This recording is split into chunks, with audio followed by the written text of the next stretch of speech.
आचार्य कल्प पंडित टोडरमल जी द्वारा रचित मोक्ष मार्ग प्रकाशक ग्रंथ अधिकार 9वां मोक्ष मार्ग का स्वरूप। आत्मा का हित मोक्ष ही है, ये हमने सिद्ध किया। मोक्ष कोई जगह का नाम नहीं, अवस्था का नाम है। कौन सी अवस्था का? जिस अवस्था में जीव के अंदर कोई इच्छा नहीं होती, उसी का नाम मोक्ष है।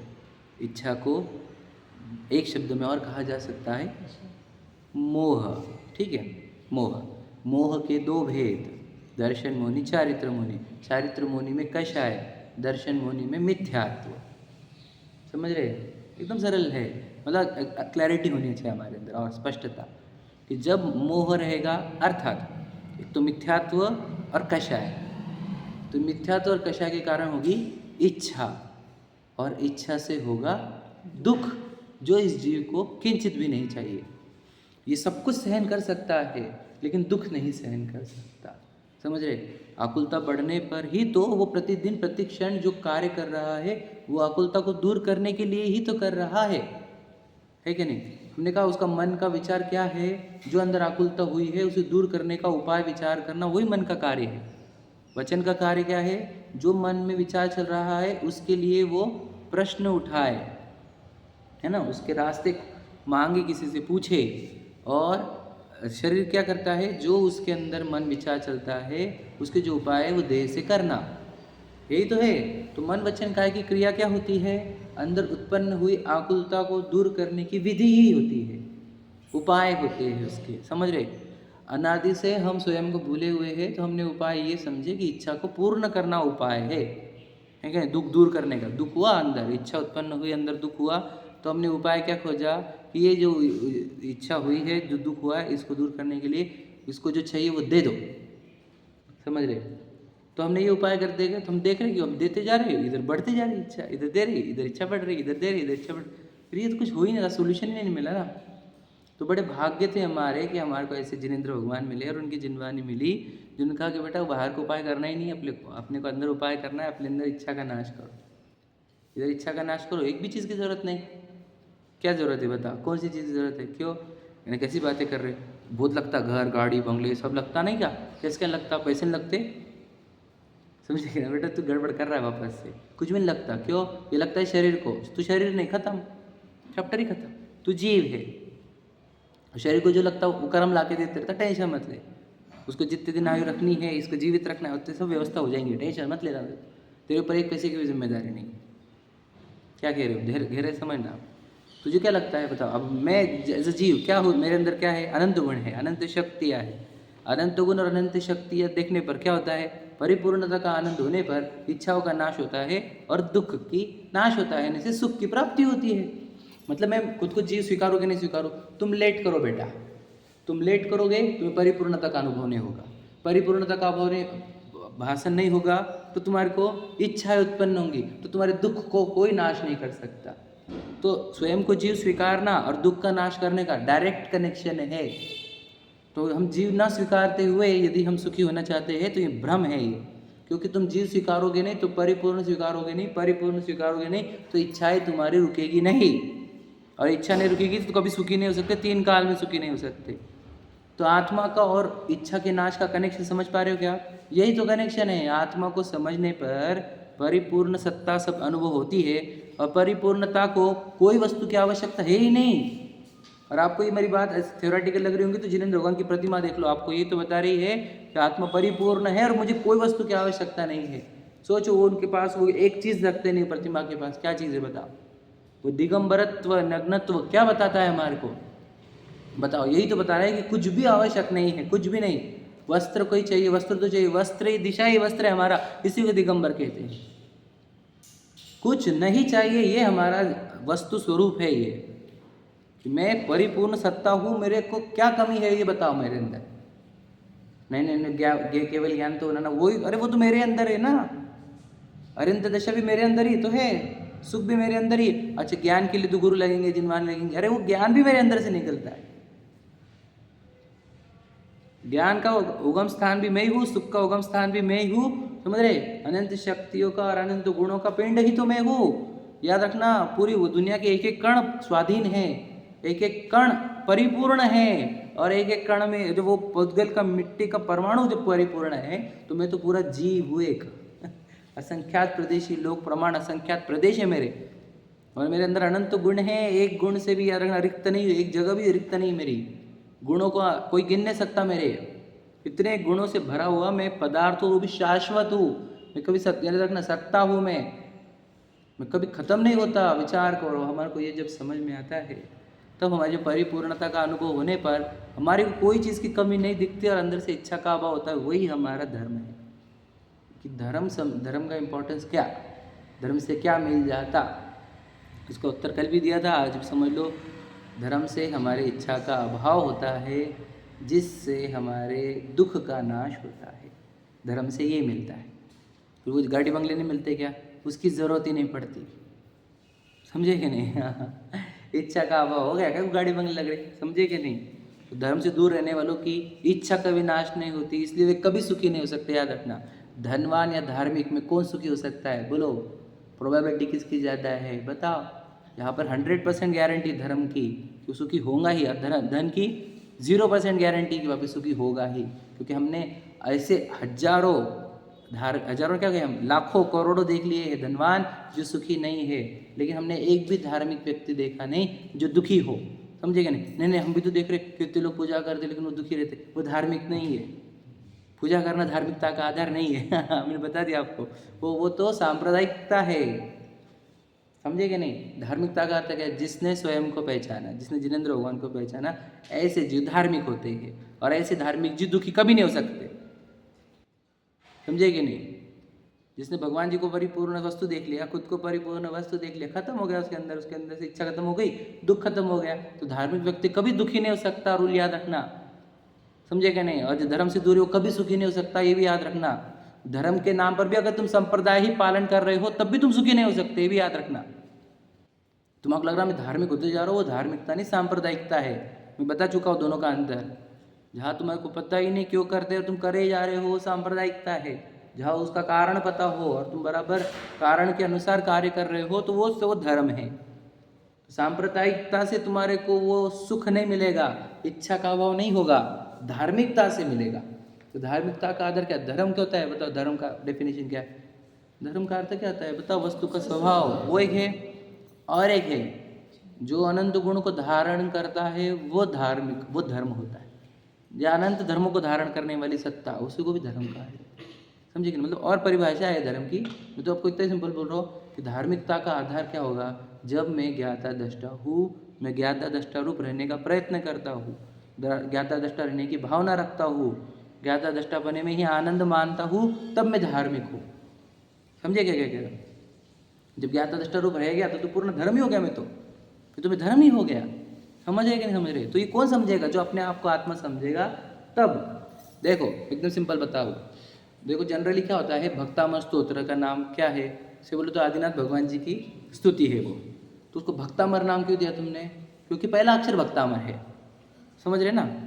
ऐसे बहुत सारे स्तोत्र दिखेंगे आपको, देवागम स्तोत्र का भी पहले अक्षर से देवागम स्तोत्र नाम लिख दिया, ऐसे सभी स्तोत्रों के पहले अक्षर से उस स्तोत्रों को पहचाना जाता है, समझे क्या? ध्यान रखना। तत्वार सूत्र में पहला सूत्र तो सम्यक दर्शन ज्ञान चारित्राणि मोक्ष मार्ग है, तो उसका सूत्र का नाम क्या रखा? दूसरा सूत्र से तत्वार्थ श्रद्धानम, तत्वार्थ श्रद्धानम था ना, तो तत्वार्थ वहाँ से लिया, दूसरे सूत्र से कैसे लिया आपने? विचार करो, मतलब तत्वार्थ में वो शब्द में ताकत थी, वो शब्द ही पूरे ग्रंथों को बताने वाला है, इसलिए तत्वार्थ सूत्र दूसरा सूत्र से लिया नाम, समझे कि नहीं? मोक्ष शास्त्र भी नाम है उसका, और तत्वार्थ सूत्र भी, और पहला तो सम्यक दर्शन ज्ञान चारित्राणि मोक्ष मार्ग है, समझ रहे कि नहीं? तो तत्वार्थ नाम दूसरे अक्षर से आया, तो तत्वार्थ का अर्थ क्या होता है मैं बताता हूँ आपको। तत्वार्थ का भी, जिसको याद रखना अपना भाव समझ में आता है वो तत्वार्थ होता है। भाव मतलब क्या? मेरे को पहले मेरी वस्तु समझ में आनी चाहिए, वस्तु कौन सी? में जीव वस्तु, और मेरा भाव कौन सा है? जानना देखना। तो जिसको वस्तु और अपना भाव पकड़ में आया, समझ लेना, वही सम्यक दर्शन का पात्र है, क्योंकि कहा तत्वार्थ श्रद्धानम सम्यक दर्शनम।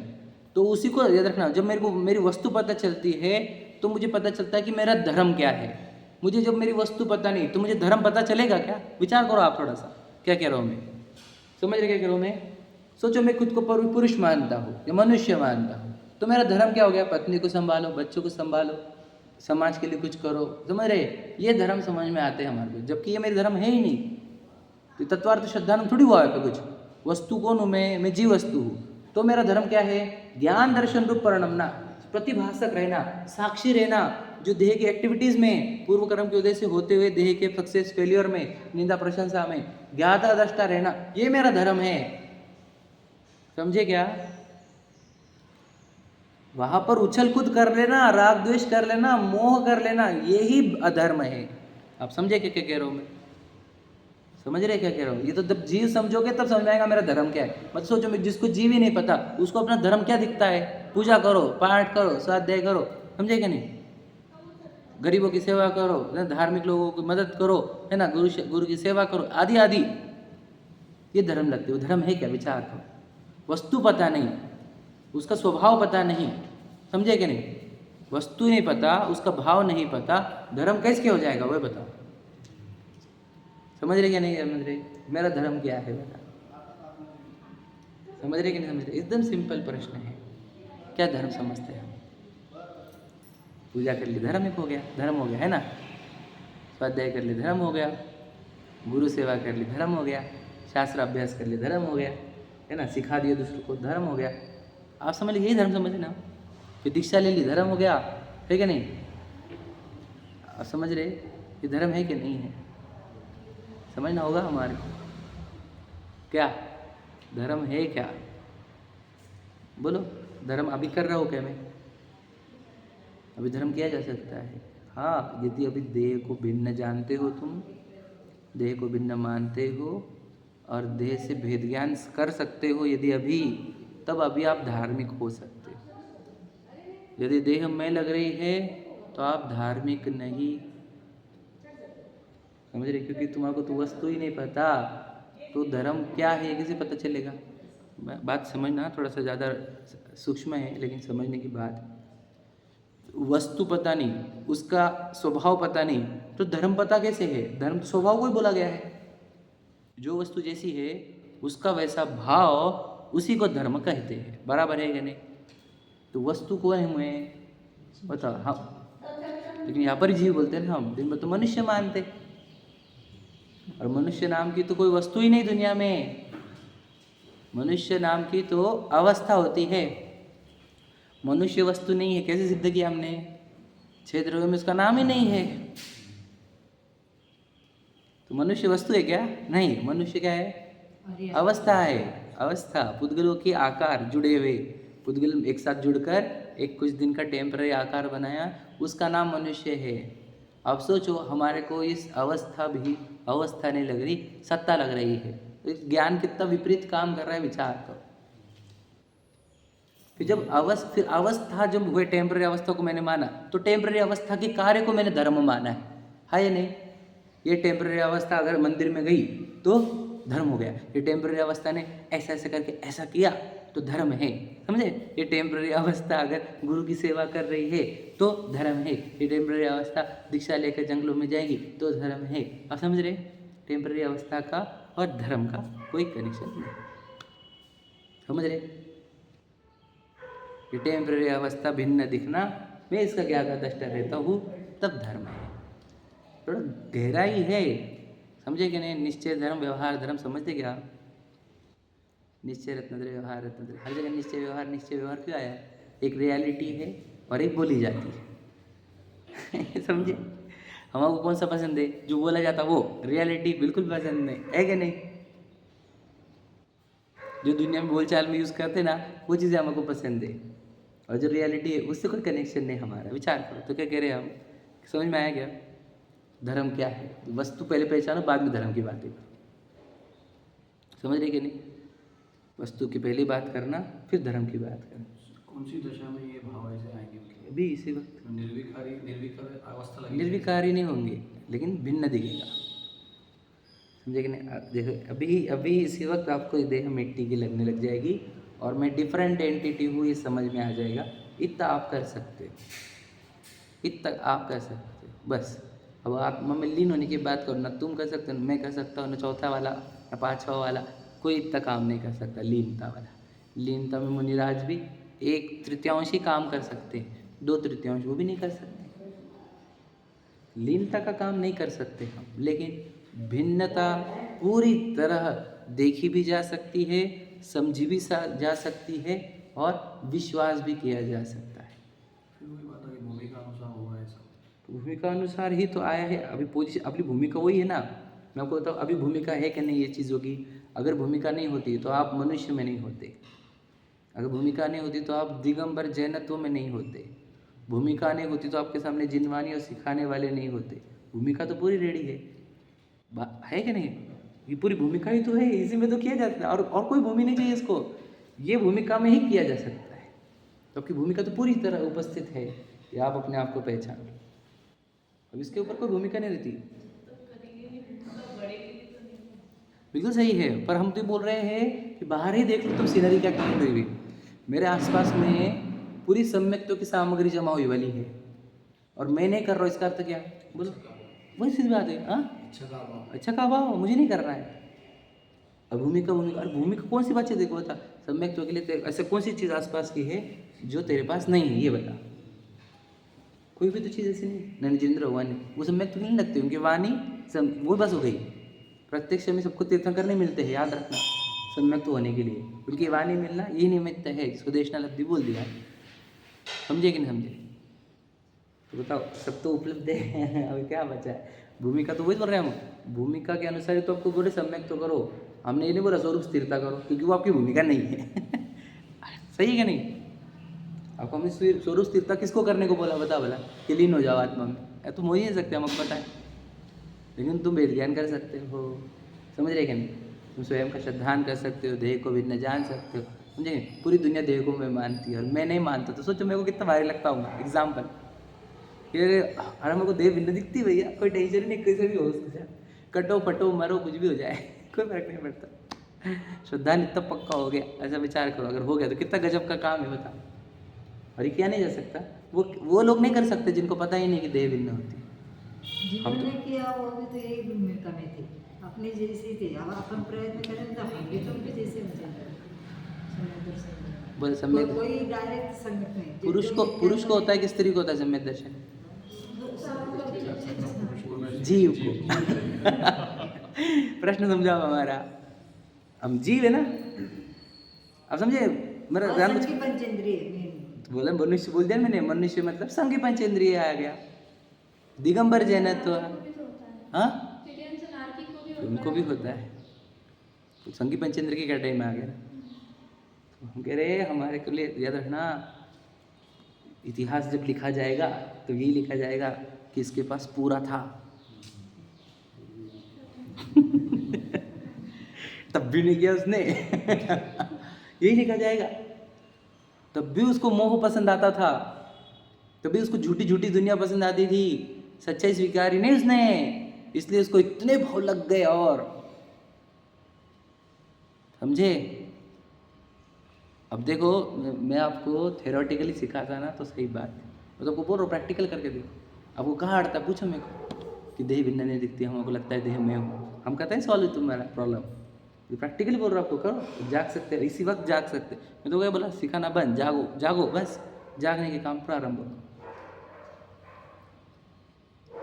अभी इसी वक्त देह भिन्न है, बताओ।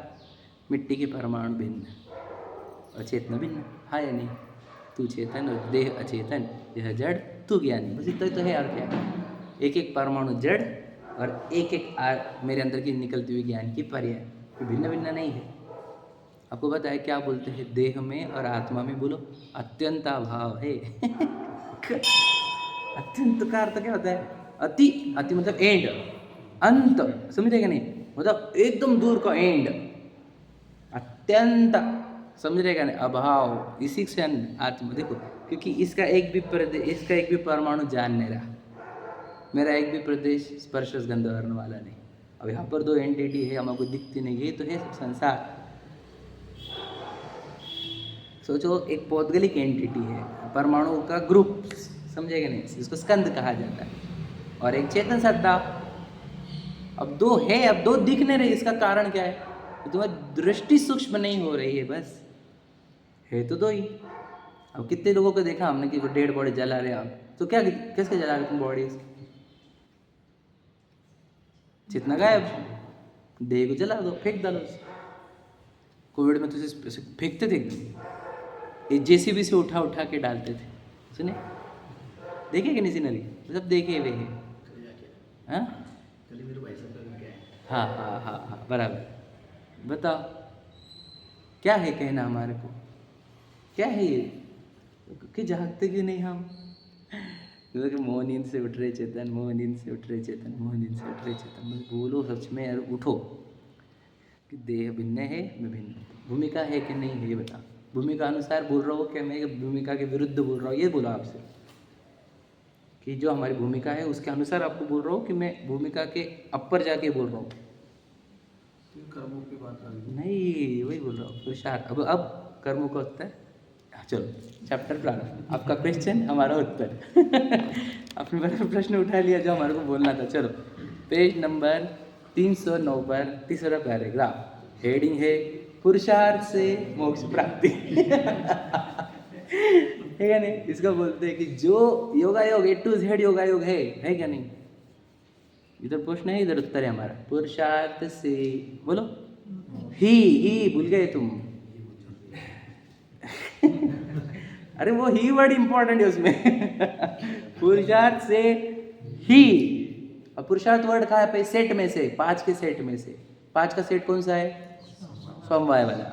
उस समवाय में से हमने एक उठाया, समझे कि नहीं? कार्य करने में 5 चीजें महत्वपूर्ण होती है कोई भी कार्य में। उस कार्य की सबसे महत्वपूर्ण वस्तु होती है पुरुषार्थ। और कहते कि वो एक ही से काम होता है, ही लगा दिया उन्होंने, 4 का कुछ नहीं है।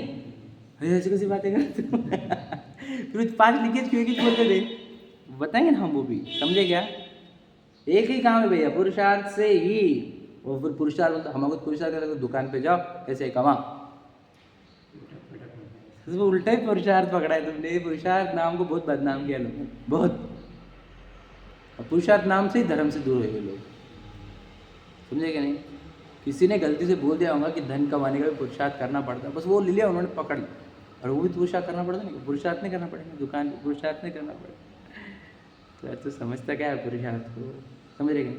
पुरुषार्थ शब्द का अर्थ समझो। पुरुष का अर्थ होता है आत्मा।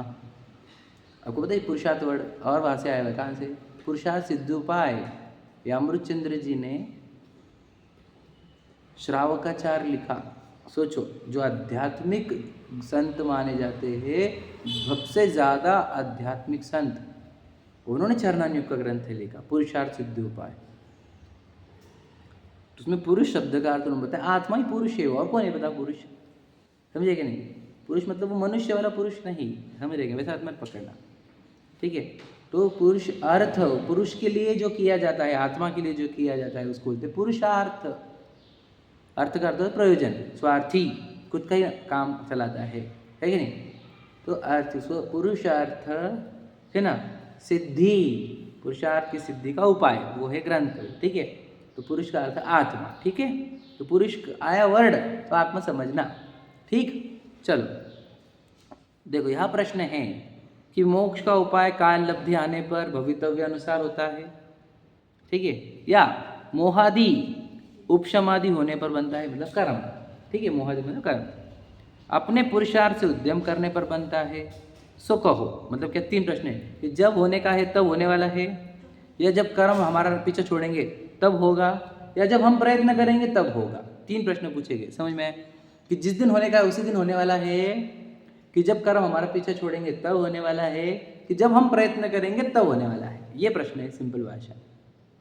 प्रश्न को सिंपल भाषा में समझ में आए? 3 क्या है कि हमारा मोक्ष कब होगा, जब होने का तभी होने वाला है, कि कर्म पीछे छोड़ेंगे तब होगा, या हम जब प्रयत्न करेंगे तब होगा, ठीक है? मैं 3 बार रिपीट किया प्रश्न को। यदि प्रथम दोनों कारण मिलने पर बनता है, यानी क्या? जब होने का तभी होने का है, और जब कर्म पीछा छोड़ने के तभी होने का है, तो हमारे को बोल क्यों रहे हो तुम प्रयत्न करने का? समझ रहे क्या नहीं? सिंपल है प्रश्न, समझ में आया क्या? यदि प्रथम दोनों कारण मिलने पर बनता है तो हमें उपदेश किस लिए देते हो? समझ रहे क्या नहीं? प्रश्न समझ में आ गया? 3 उठाए थे हमने, जब होने का तब, दूसरा कर्म पीछे छोड़ेंगे तब, या प्रयत्न करने पर? यदि पहले दोनों पे आधार पर है तो फिर हमको बोलो मत तुम कुछ भी। जब होने का तब होगा, जब कर्म पीछे छोड़ेंगे तब होगा।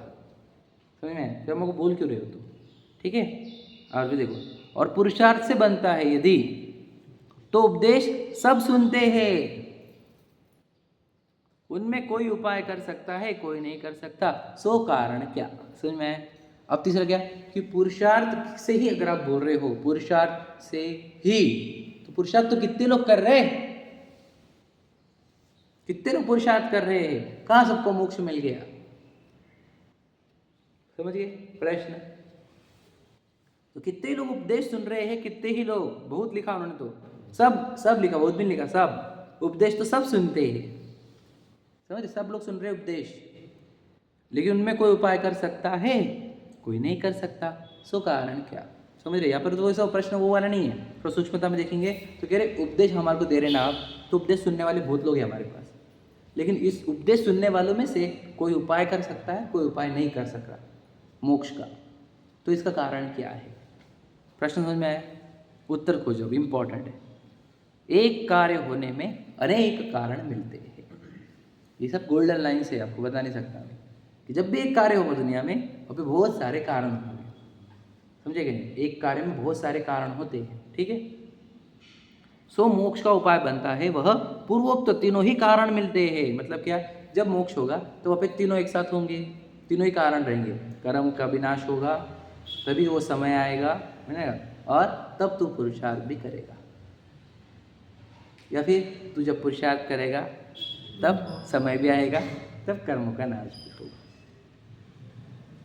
तीनों साइड से बोला जा सकता है। देखो ये इसी उत्तर को, जब तू पुरुषार्थ करेगा तब कर्मों का नाश होगा, तभी समय आएगा। अब इस साइड से बोल रहा हूँ, जब कर्मों का नाश होगा तभी पुरुषार्थ होगा, तभी समय आएगा। और तीसरा बोलो, जब समय आएगा तभी पुरुषार्थ होगा, तभी कर्मों का नाश होगा। फिर किसी बात कर कुछ भी, तीनों सही है क्या? तीनों सही है कि गलत है बताओ? कोई गलत है इसके अंदर बताओ? कर्मों का नाश कैसे होगा बिना पुरुषार्थ? पहले कैसे होगा? साथ में ही होंगे ना, एक साथ ही होंगे तीनों। कि कर्मों का नाश होगा जब पुरुषार्थ होगा। हाँ ठीक है, पर पहले से पुरुषार्थ ही होगा ना, कर्मों का नाश पहले समय आएगा। प्रश्न तो समझ में आ गया मुझे आपका, मैं उत्तर देता हूँ आपको। ठीक है, मुझे आपका प्रश्न समझ में आ गया। देखो मैं बताता हूँ आपको कि जब हम पुरुषार्थ करेंगे तब उसके बाद कर्मों का नाश होने वाला कि उसी समय पर? उसमें कालांतर है कि समान समय पर है? ओके ओके ओके ओके ना, दोनों सिमिलर टाइम है ना, ये तीनों भी। समझ रहे कि नहीं? टाइमिंग डिफरेंस है क्या वहाँ पर? नहीं है। ये बात समझ में आ गई आपको? बस फिर तब जब टाइमिंग डिफरेंस ही नहीं है तो हम भी बोल सकते हैं जब कर्म काबा होगा तब पुरुषार्थ होगा। आप समझे क्या? गहरे समझ में आए? आपके प्रश्न के उत्तर भी समझो। समझ में आ गया आपको मैंने जो बोला? समझ में आ गया? तो हम तीनों कह नहीं सकते, तीनों जो मैंने बताया तीनों भी समझ में आ गया? तीनों बोल सकते हैं ना? क्या बोला मैंने? तीनों याद है क्या? समझ वापस से, जब पुरुषार्थ करेगा तब कर्मों का नाश होगा, तब समय आएगा। दूसरा, जब कर्मों का नाश करेगा तब पुरुषार्थ होगा, तब समय आएगा। एक सेकंड कंप्लीट, तीसरा कंप्लीट करना। जब समय आएगा तब पुरुषार्थ होगा, तब कर्मों का नाश होगा। हाँ बोलिए। सेकंड वाला ऐसा है ना कि जब कर्म का नाश होना है तब होगा। ठीक है, वैसे भी कह सकते हो, उसमें कोई अंतर नहीं हमारे को। जो आप बोल रहे हो वो मैं बोल रहा है, सेम ही है, अलग नहीं कुछ भी। ठीक है, ओके, क्लियर हो गया? अब कोई कर्मों का जोर पकड़ के बोलता है कि कर्मों का नाश ही नहीं होगा तो पुरुषार्थ कैसे होगा? कोई काल लब्धि को पकड़ के बोलता है कि जब काल ही नहीं आया तो पुरुषार्थ कैसे होगा? समझ में आएगा? और कोई बोल रहा है कि जब पुरुषार्थ नहीं किया तो कर्म का नाश भी कैसे होगा, समय भी कैसे आएगा? अब तीनों में सही कौन है? तीनों में सही कौन है? पुरुषार्थ। बाकी दो चीजें अपने हाथ में नहीं है। इतना सिंपल। मैंने तो आपके सामने से प्रॉब्लम रखा, आंसर अपने आप अंदर से जनरेट हुआ कि नहीं? किसे बोलते हैं? Problem well understood is problem half solved. Problem solve हो गया, हिंस प्रूव्ड कि पुरुषार्थ करने पर ही होगा। प्रूव हो गया कि नहीं? कि देखो जब भी कार्य होगा, मुझे बताओ, जब भी कार्य होगा व्हाटएवर दुनिया में, वहाँ पे पुरुषार्थ का प्रेजेंस है कि नहीं है ये बताओ, क्योंकि सब चाहिए ना पूरे कारण। तो पुरुषार्थ प्रेजेंस है कि नहीं है कि नहीं? अच्छा, उन सब कारणों में तुम्हारे हाथ में कौन सा कारण है ये बताओ, समझे कि नहीं? फिर तुमने तुम्हारा वाला कारण नहीं जुटा रहे तुम, और बाकी दुनिया को ना आरोप दे रहे हो। एग्जाम्पल, एक बच्चे ने पढ़ाई नहीं करी एग्जाम के लिए, ठीक है, एग्जाम के लिए पढ़ाई नहीं करी, और फिर क्या हो गया, उसी दिन उसके घर पे गेस्ट आ गए एग्जाम के पहले दिन सब दोस्त आ गए उसके, है ना, खेलने के लिए, है ना, और फिर खेलने के लिए दोस्त आ गए, खेलने लग गया, तो एग्जाम में गए तो मार्क्स ही कुछ भी नहीं। तो ये तुमने क्या को बुलाया गेस्ट घर पे? तुम्हें कोई एग्जाम के पहले दिन इस गेस्ट क्यों बुलाने की थी बोलो? तुम रोकते थे उनको, एक दिन हम खेलने होते थे, है कि नहीं? समझ में आया? तो ये क्या हो गया, समझ में आ गया? ब्लेम गेम, समझते हैं कि नहीं आप? तूने पुरुषार्थ किया क्या बता? तूने पहले पुरुषार्थ किया था क्या? नहीं। वो जिस दिन आया उस दिन तूने पुरुषार्थ किया क्या कि नहीं मेरे एग्जाम है कल? समझे कि नहीं? तू पुरुषार्थ नहीं करता ना, तभी तू ये बातें करता है, समझे कि भैया? ये कर्मोदय आया था, अभी तो वही गेस्ट आए, कर्मोदय ने तो हमारे को बोला खेलो, कर्मोदय ने बोला कि नहीं खेलो? ये बताओ भैया उत्तर। कर्मोदय ने बोला कि नहीं खेलने को? लाया किसने उसको बताओ? वो घर पे गेस्ट लाया किसने? है नहीं? अपने आप थोड़े आते, वो कर्मोदय रहता तभी आते हैं, है कि नहीं? तो कर्मोदय ने लाया ना, तो कर्मोदय ने आपको पास होने से मना किया कि नहीं? इस प्रश्न के उत्तर में है हमारा सब उत्तर। अपने साथ ही तो है, कर्मोदय गेस्ट ही तो है, वही तो कह रहा हूँ मैं। अपन पुरुषार्थ नहीं करते। तो क्या हुआ भैया, गलती कहाँ हुई? वो आए थे तो आपको ऑप्शन 2 थे, उनके साथ खेलो और अपनी पढ़ाई करो, थे कि नहीं थे ये बताओ? क्या ऑप्शन कंपलसरी था क्या? वो खेलना ही पड़ेगा? अब आए तो खेलना ही पड़ता, जरूरी नहीं है। मतलब वो आएंगे और हम खेलेंगे तो अच्छा लगेगा क्या? अच्छा लगेगा उनको, एग्जाम के पहले दिन पढ़ाई करेंगे, सबको अच्छा ही लगता बुरा नहीं लगता किसी को कि हम आए तुम खेल रहे हो? अरे तुम एग्जाम के पहले दिन आए, तुम समझना चाहिए था तुमने कि तुम एग्जाम के पहले दिन आए, तुमको बिल्कुल एंटरटेन नहीं करेंगे। समझ में आया क्या? आज समझ रहे? इतना इंपॉर्टेंट नहीं है हमारा क्या तुम्हारे को एंटरटेन करना, हमारे एग्जाम ज़्यादा इंपॉर्टेंट है। तुम नॉर्मल डेज में आओ, हम तुमको एंटरटेन करेंगे। आप समझे क्या कह रहा हूँ? बस हम प्रायोरिटी कहीं सही नहीं कर पाते कि मेरे आज के दिन की प्रायोरिटी है कि मेरे को पढ़ाई करनी है, मुझे खेलना इतने प्रायोरिटी नहीं मेरा। बस यही तो है, हम जब पत्नी बच्चों की जिम्मेदारी हमारे ऊपर है, खान पान घूमन व्यापार की जिम्मेदारी हमारे ऊपर है, और हमारा इधर पुरुषार्थ हो सकता है आत्मकल्याण का, हम दे देते प्रायोरिटी वो गेस्ट को। समझ रहे? गेस्ट को प्रायोरिटी देते और हमारा पढ़ाई करना छोड़ देते हम, और फिर हम बोलेंगे कि देखो कर्मोदय थे, कर्मोदय थे, गेस्ट आए थे, गेस्ट आए थे, तुझे करना नहीं था, तुझे पसंद ही नहीं, ये सब बातें बंद कर। तुझे अगर जरूरी लगती पढ़ाई, उसकी इम्पोर्टेंस रहती, उसकी महिमा रहती, आज के दिन का महत्व समझ में आता, तो तू तो बिल्कुल पढ़ाई ही करता। सही क्या नहीं भैया? गेस्ट आए ये बात हम बिल्कुल समझ रहे हैं। और बताओ, हमारे सबके घर पे एग्ज़ाम के पहले दिन गेस्ट आते कि नहीं आते? एग्जाम्पल में मत जाओ, प्रतिदिन गेस्ट ही है, प्रति समय गेस्ट ही है। आप समझे क्या कह रहा हूँ मैं? और हम हर समय गेस्ट के साथ खेलने लग जाते, हाँ या नहीं? समझे भैया? हम क्या करें, गेस्ट आ रहे, अरे गेस्ट तो आने वाले हैं, रूल है याद रखना। कर्मों का तो काम ही है, उसको निरंतर गेस्ट फेंकते रहता है वो। कभी प्रसिद्धि के फेंकेगा, कभी प्रशंसा के फेंकेगा गेस्ट, कभी निंदा के फेंकेगा, कभी निरोक्ता के फेंकेगा, कभी रोक के फेंकेगा। समझे कि नहीं? तुझे वो दोस्त उन गेस्ट के साथ खेलने का नहीं, तुझे अपना काम करने का। इसलिए पुरुषार्थ से ही, समझ में आया? एक द्रव्यलिंगी के बारे में क्या है? वो तो करता ही है, प्रयत्न करता है, वो गेस्ट के साथ ही खेल रहा है वो भी है या नहीं? अब ये इतना पढ़ते अरे अरे दे भी तो गेस्ट है ना, पूरा टाइम रहता तो गेस्ट नहीं समझते, फैमिली मेंबर बना लेते। फिर हाँ, अब वो गेस्ट आए तो तुमने उससे शादी कर ली, तो क्या करें हम आपको? ठीक है, गेस्ट ही है, जैसे शादी करके बैठे हो तुम, तो तुमको गेस्ट लगता नहीं, घर वाला लगता अपना, घरवाली लगती है, वो घरवाली बना कर बैठा है उसको, समझेगा किसको? देह को, द्रव्यलिंगी। समझ लीजिए। इतना अपन अरे आप समझे नहीं। पढ़ते अरे याद रखना, पढ़ने से नहीं, जागने से। पढ़ तो हम भी रहे हैं, पढ़ना और जागने में अंतर होता है कि नहीं? अंतर होता है। ये तो सिखा रहे, अपने जीवन से देख लो। पढ़ सिखा भी रहे ना वो। अरे यार वही बोलते थे, पढ़ना और जागना दो भिन्न भिन्न कार्य है, सिखाना और जागना भी दो भिन्न भिन्न कार्य है। समझे क्या? जागना अलग कार्य है पूरी तरीके से। मतलब क्या? पढ़ने वाला ही जाग सकता है, ये बात पक्की है, समझे क्या नहीं? लेकिन पढ़ना ही जागना है ये नहीं है। समझ रहे क्या? गहरे समझ पा रहे ना? पढ़ना और जागना मतलब क्या? देखो, पढ़ा मतलब क्या? शिक्षा दी। उन्होंने लिखा है शिक्षा लेना और ज्ञान अर्जन करना अंतर है। हमने शिक्षा लेनी चाहिए, ज्ञान नहीं लेना चाहिए था। ये कुछ तभी सिखा रहे हैं जो करने योग्य है, वो मुझे कर लूंगा मैं तब। समझ रहे कि नहीं? हम यहाँ पे बोल क्या रहे हैं? बोलो, जागने की प्रक्रिया सिखा रहे। अब हम सबको पता है जागने की प्रक्रिया क्या है, और जाग कोई नहीं रहा, प्रक्रिया में पारंगत हो रहे हैं हम। क्या कह रहे हो? समझ रहे क्या? प्रक्रिया प्रसिद्ध होती जा रही है, लेकिन प्रक्रिया का अनुकरण कोई नहीं कर रहा। समझे क्या कह रहा हूँ? प्रक्रिया प्रसिद्ध नहीं, आज है प्रक्रिया प्रसिद्ध हो गई, इतनी चर्चा चल रही है जहाँ पर प्रक्रिया प्रसिद्ध हो गई। बहुत अच्छी बात है, हमारे को प्रक्रिया प्रसिद्ध ही करनी थी, लेकिन प्रक्रिया प्रसिद्ध ही मात्र नहीं करनी थी, प्रक्रिया का अनुकरण भी चाहिए था हमारे को। हाँ या नहीं? हमने घर घर पहुंचा दी है रेसिपी हलवा बनाने की, सबको आते ही। आज हम इतने फेमस हो गए हैं कि मैं पूरे घर पे हलवा बनाने की प्रोसीजर भेज दी। अब बताओ, एक भी जन हलवा बना रहा नहीं।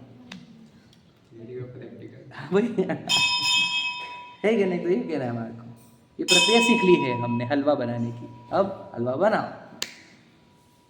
समझे कि नहीं? इतना जो है, और क्या है?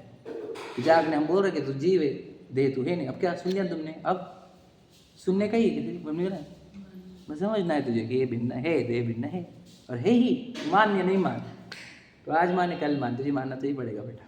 दुनिया में कोई सच्चाई ये है, रियलिटी से जितना दूर भागेगा तो वो उतनी, याद रखना, तकलीफें होगी। बिल्कुल हर क्षण तुझे देह के साथ होते हुए प्रसंग दुखी करेंगे। एक क्षण भी तुझे तड़पाया नहीं जाएगा, ऐसा होगा नहीं। हर क्षण तुझे इच्छा तड़पाएगी तो तड़प तड़प के मरेगा। याद रखना, वो किसी बात की कर रहे जिन भैया, मिथ्या दृष्टि तड़प तड़प के ही मरता है, कुत्ते की मौत ही मरता है। बुरी भाषा है ना, तो सच्चाई ये है, जैसा कुत्ता तड़प तड़प के मरता है, मिथ्या दृष्टि भी तड़प तड़प कर ही मरता है। सम्यक दृष्टि ही समता भाव से समाधि मरण कर सकता है, उसी को ही पंडित मरण कहा जाता है। समझे क्या? और जब मिथ्या दृष्टि पंडित मरण करता है, क्या कुमरण कहा है उसको? तो कुमरण मतलब कुत्ते की मौत ही बोलो, समझो। भाषा गलत लगेंगे आपको, एक्सप्रेशन बेगर लगेंगे, लेकिन रियलिटी है कुत्ते की मौत ही मरता है वो मिथ्या दृष्टि जी। सम्यक दृष्टि देह को भिन्न जानता है, देह छूटने पे कोई गम नहीं उसको, उसने अपना काम पहले कर चुका है, उसको कोई डर नहीं। अब भी चले जाए भैया, लाखों वर्षों तक जीव या मृत्यु आज ही आ जाए, अब भी आ जाए, कोई टेंशन नहीं, हमारे कर चुके हैं हमारे काम का। और हम तो हमारे पूरी एंटिटी लेके जा रहे हैं ना, हमारे तो कुछ भी छूट रहा नहीं। यहाँ पे क्या डर है हमारे को? हमारे पूरे गुण सत्ता पूरी लेके जा रहे हैं, और जो लेके संयोग वैसे भी हमारे में छूट रहे। छूटो, अभी छूटने के, कल छूटने वाले, छूटो, क्या फर्क पड़ गया? समझ रहे कि भैया, ये जितनी बातें बोलो गहरी इंपॉर्टेंट जिनवानी की बातें हैं। क्या तो क्या कम पड़ रहा है? बोलो, पुरुषार्थ। पुरुषार्थ, दिस इज माय आंसर। पुरुषार्थ के अधीन नहीं समझना ये पुरुष। मुझे बता, मैं कल ही बता था आपको कि आपको इतनी ज़बरदस्त विद्या मिली दुनिया की, अब हम इसमें लग नहीं रहे तो कोई रोक नहीं रहा हमारे को, हम ही इंटरेस्ट नहीं बता रहे इसमें। क्यों इंटरेस्ट बता रहे हैं? तुम्हें पता नहीं ये दुनिया में ज़बरदस्त विद्या है ही नहीं, तो कितना डेडिकेशन इसके प्रति बता हमारे को, दिन में से हम दे कितना रहे समय इसको। अरे इसी से सिद्ध होता है कि तुझे नहीं मिलेगा, क्योंकि तेरा डेडिकेशन का लेवल ही इतना कम है। समझ रहे कि नहीं? तो डेडिकेशन का लेवल कम होना इज इक्वल टू क्या? बोलो, पुरुषार्थ की कमी, पुरुषार्थ नहीं होना। समझ गए? अब हो गया था। अब कल के लिए नहीं, 10 लक्षण पर्व के लिए अब जो समय है हमारा उसके लिए यूटिलाइज करें, ज़्यादा समय है नहीं, और यूटिलाइज करो। तो पुरुषार्थ से ही मोक्ष होता है, ये बात सिद्ध होने पर अब पुरुषार्थ करना क्या है हमारे को? पुरुषार्थ मतलब क्या? तो 10 लक्षण पर्व पुरुषार्थ के लिए ही मिले हैं। समझे कि नहीं? 10 लक्षण पर्व या कोई भी पर्व हो, वो पुरुषार्थ के लिए ही होते हैं। समझ में आया? तो एक बात समझना एकदम गहराई से, पर्व अर्थात पुरुषार्थ, एक पॉइंट। सेकंड पॉइंट, पुरुषार्थ अर्थात क्या? फिर पर्व में पुरुषार्थ करते हैं, पुरुषार्थ अर्थात क्या? बोलो, पुरुषार्थ देह को पूरी तरह इग्नोर करना, यही पुरुषार्थ है। क्या बातें कर रहे हैं? नहीं हमारे को तो उपवास करना है, उपवास भी देह को इग्नोर करने के लिए ही था। तो ये समझा ही नहीं कभी, हाँ या नहीं? नहीं, पूजन करने हम, पूजा भी देह को इग्नोर करने के लिए ही थी, स्वाध्याय भी देह को इग्नोर करने के लिए ही था, सामायिक भी देह को इग्नोर करने के लिए था। सही है कि नहीं है? बताओ, हम देह को इग्नोर करना भूल जाते हैं, हाँ या नहीं? पूरा पर्व में जो है कि हमको हरा नहीं खाने का, हमको ये नहीं खाने का, वो खाने का, ये ध्यान रख रहे हो तुम कि क्यों नहीं खाने का, समझ रहे क्या? देह को इग्नोर करने के लिए उसका टेस्ट बर्ड ज़्यादा फेमस करो मत, टेस्ट बर्ड को ज़्यादा वैल्यू दो मत, ज़्यादा समय बर्बाद मत करो देह के चक्कर में। उसको खाना ही है तो थोड़ा सा दे दो, कुछ तो भी तो दो ही मत, दे दो थोड़ा दो, टेस्टी मत दो। ये होते पुरुषार्थ। पर्व का अर्थ पुरुषार्थ, पुरुषार्थ का अर्थ देह को इग्नोर करना, देह को इग्नोर करना, पूरा फोकस एंड कंसंट्रेशन, पूरा समय उपयोग अपने आत्मा को देना, बस अपने आप को देना। It is me time in English, पर्व is me time. Me time मतलब मेरा टाइम, मेरा समय, मेरा खुद का समय, ये मैं और मैं बस, और कोई नहीं, मुझे कोई नहीं चाहिए, और मुझे परिवार भी नहीं चाहिए, मैं अकेले में सोऊंगा, मैं अकेले में रहूंगा, मुझे किसी से बात नहीं करना, समझे कि नहीं? ऐसा है तो पर्व है, और ऐसा नहीं तो पर्व क्या है बताओ? हम बोले ना, बताओ, बिना बारात, समझे क्या? किसके दूल्हे की बिना बारात पूरी। सोचो, जिस बारात में मैं ही नहीं हूँ, पूजन में मैं नहीं, वो उपवास में मैं नहीं, है ना, वो स्वाध्याय में मैं नहीं, है क्या नहीं, अभिषेक में मैं नहीं, अब तो कर क्यों रहे ये सब? हमने कितने बारातें करी है बताओ 10 लक्षम पर्व की बिना दूल्हे की है कि नहीं? बिना दूल्हे की बारातें घुमाते रहते बस। हम 10 लक्षम पर्व बहुत मजेदार हो, क्या हो, रोज ये करे, वो करे, वो करे, ये करो, वो करो, तो गड़बड़ करता है। समझे कि नहीं? तू बता, कितने देर स्वयं के साथ रहा, खुद से कितनी बातें की, खुद को कितने गलत चीज़ों से रोका, है कि नहीं? खुद का हित अहित विचार किया क्या? खुद को सही मार्ग में लगाने का प्रण लिया क्या? खुद को मिथ्यात्व से, अज्ञान से, असंयम से बचाया क्या? हमेशा के लिए खुद को मुक्त करने का विचार किया क्या? तूने ये नहीं किया तो पर्व क्यों किया तूने? उसी के लिए आए थे, बताओ काहे के लिए आए थे पर्व? तुझे हमने होटलों में जाने से मना कर दिया, रात्रि भोजन खाने से मना कर दिया, किया ये करते हो ना, तो करते क्या वो समय बचाकर? ये बताओ, वो समय बचाकर करते क्या हो?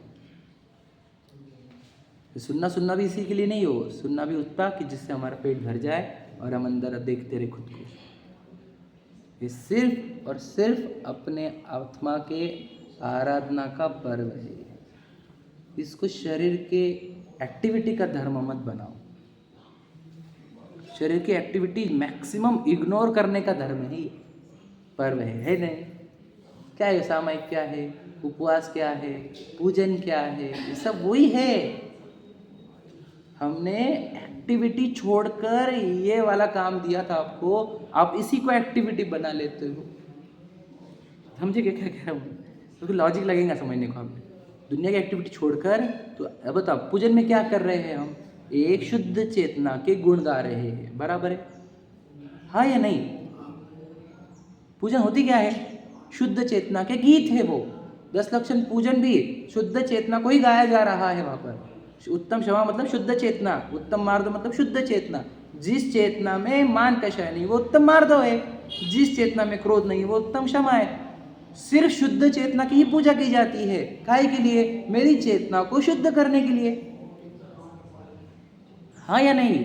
हम उस चेतना से ही परिचित नहीं है, चेतना का ही हमारे अंदर उद्देश्य नहीं शुद्ध करने का। हम करेंगे क्या 10 लक्षण पर? आप समझना मेरी बात है ना, गहरी समझना। बहुत हमने इतने 10 लक्षण पर्व बिताए हैं बिना आत्मा के। बताओ वो आपको 10 लक्षण पर्व है ही नहीं जिसमें मैं ही नहीं हूँ। बताओ मेरा हित कहाँ कनेक्ट हो रहा है इससे? 10 लक्षण पर्व से मेरा हित तब कनेक्ट होगा जब मैं पूरा सांसारिक सब कार्य का ध्यान छोड़ूंगा और मैं अपने लिए डेडिकेट हो जाऊंगा। उपवास में मैं अपने आत्मा के निकट वास करूंगा, पूजन में मैं शुद्ध चेतना को देखकर अपनी चेतना को शुद्ध करने की भावना करूंगा। जब मैं स्वाध्याय में आया हुआ चैतन्य तत्व को बार बार देखने का प्रयत्न करूंगा, समझे कि नहीं? देह को भिन्न जानने का प्रयत्न करूंगा, तब मेरा ये 10 लक्षण पर्व सार्थक होगा।